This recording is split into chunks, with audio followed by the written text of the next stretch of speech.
महाराष्ट्र राज्याच्या कृषी विभागातील कृषी सहाय्यकांच्या संघटनेने कृषी सहाय्यकांच्या विविध मागण्यांच्या पूर्ततेसाठी आंदोलन पुकारलेले असून आज आंदोलनाचा तिसरा दिवस आहे। दिनांक 5/5/2025 रोजी कृषी सहाय्यकांनी काळ्या फिती लावून निषेध नोंदवत कामकाज केले। दिनांक 6/5/2025 रोजी कृषी सहाय्यकांनी शासकीय स्तरावरील सर्व व्हॉट्सअप ग्रुपमधून बाहेर पडत 7/5/2025 रोजी सर्व तालुका कृषी अधिकारी कार्यालयासमोर कृषी सहाय्यकांनी धरणे आंदोलन केलेले असून धरणे आंदोलनाच्या माध्यमातून कृषी सहाय्यकांच्या प्रलंबित मागण्यांकडे शासनाचे लक्ष वेधून घेतले जात आहे। असणाऱ्या तलाठी व ग्रामसेवकाप्रमाणे मदतीस मिळावा। 5 निविष्ठा वाटपासंदर्भात वारंवार निवेदन देऊन सुद्धा त्यामध्ये सुसूत्रता येत नसून कृषी सहाय्यकांना वाहतूक भाड्यापोटी आर्थिक भार सहन करावा लागत आहे। तरी मार्गदर्शक सूचनेमध्ये विविध योजनेत कृषी सहाय्यकांना वाहतूक भाड्याची तरतूद करावी किंवा निविष्ठा वाटप परमिटद्वारे करावी, अन्यथा खरीप हंगाम 2025 मधील निविष्ठा वाटपावर संघटनेचा बहिष्कार असेल। तर आंदोलनाची हक्क द्यावा लागली की आपण वारंवार आहे ना, तर त्याच्यामध्ये मागणी करत आलो आणि दरवेळेस आपल्याला म्हणजे आश्वासन देऊन थांबवण्यात आलं। तर आपल्याला मंत्री महोदयांनी सांगितलं होतं की 15 दिवसामध्ये तुमची नाव बदलाची फाईल आपण करून देऊ, पण नाव बदलाची फाईल आजही आयुक्त कार्यालयातच पडू नये। त्याच्यानंतर आपल्याला आता सर्व योजना ऑनलाईन झालेल्या आहेत आणि सर्व रिपोर्ट हे आपल्याला प्रिंटेड मागितले जातात। तर त्याच्यासाठी आपण लॅपटॉपची मागणी केली होती। आणि सगळ्यात महत्त्वाचं म्हणजे आपला एक कृषी सहाय्यक बांधव भगिनी 4 ते 5 गावांचं सांभाळतात एका वेळेला।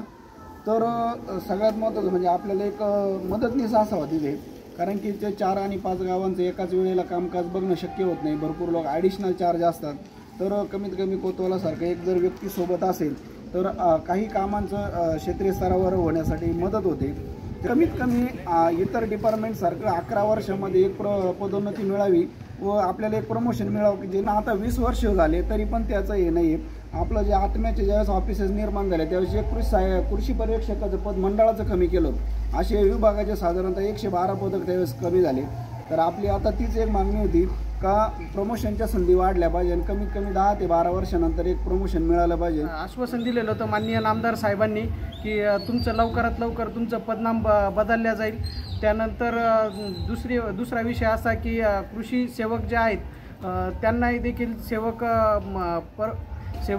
पिरियड हा कमी करून कृषी सहाय्यक म्हणून त्यांची नियुक्ती व्हावी।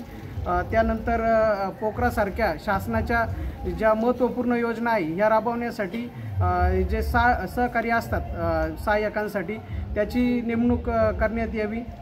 त्यानंतर कृषी सहाय्यकांसाठी आपण क्षेत्रीय स्तरावर ज्यावेळेस काम करत असतो तर जास्तीत जास्त योजना या ऑनलाईन झाल्या असल्या कारणाने कृषी सहाय्यकांना लॅपटॉप मिळावे, कृषी सहाय्यकांना स्थानिक क्षेत्रीय ठिकाणी कामासाठी सहकारी मिळावेत। अशा ज्या मागण्या आहेत या बऱ्याच दिवसापासून शासन स्तरावर प्रलंबित आहेत।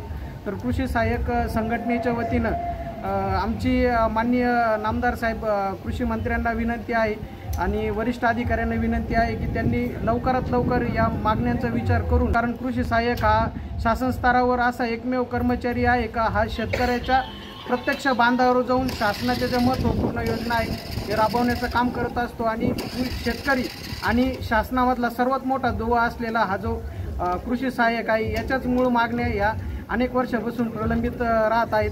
त्यामुळे कृषी सहाय्यकांमधून कृषी पर्यवेक्षक पदासाठी जी पदोन्नती असते याचंही प्रमाण खूप कमी आहे इतर विभागाच्या मानाने। जसं महसूल विभागाला असेल, गृह विभाग असेल, ग्रामपंचायत विभाग असेल, नगर प्रशासन असेल, याच्या मानाने कृषी विभागाच्या पदोन्नतीचे प्रमाण खूप कमी आहे। त्यावरही शासनाने लवकरात लवकर विचार करावा आणि कृषी सहाय्यक संघटनेच्या ही ज्या मागण्या आहेत या सर्व मागण्या अगदी रीतसर आणि माफक आहेत। त्यामुळं शासन स्तरावर माननीय नामदार साहेब आणि वरिष्ठ अधिकारी याकडे लवकरच लक्ष देतील आणि मागण्या पूर्ण करतील अशी आम्ही संघटनेच्या वतीने अपेक्षा व्यक्त करतो। धन्यवाद। आमच्या महत्त्वाच्या मागण्या म्हणजे कृषी सेवक पद रद्द करून नियमित कृषी सहाय्यक पदावर नियुक्ती करावी, तसेच आमचं कृषी सहाय्यक हे पदनाम बदलून सहाय्यक कृषी अधिकारी हे पदनाम मिळाले आणि आम्हाला कृषी सहाय्यकांना जे ग्रामस्तरावर विविध ऑनलाईन कामे करावी लागतात त्यासाठी आम्हाला लॅपटॉप उपलब्ध नाही, तो शासनाने आम्हाला लॅपटॉप उपलब्ध करून द्यावा। तसेच ग्रामसेवक आणि तलाट्याप्रमाणे जे ग्रामस्तरावर आम्हाला जे 4-4, 5-5 गावं असतात कामे करण्यासाठी एक मदतनीस कायमस्वरूपी मदतनीस मिळावा अशा प्रकारे। आणि जे आम्हाला काही विविध प्रात्यक्षिकं राबवताना ज्या काही अडचणी येतात त्या निविष्ट वेळेवर आणि खेड्यावर पोहोच व्हावा अशा विविध मागण्यासाठी आम्ही जे आंदोलन पुकारलेलं आहे तर त्याचा आज आमचा हा 3रा टप्पा आहे.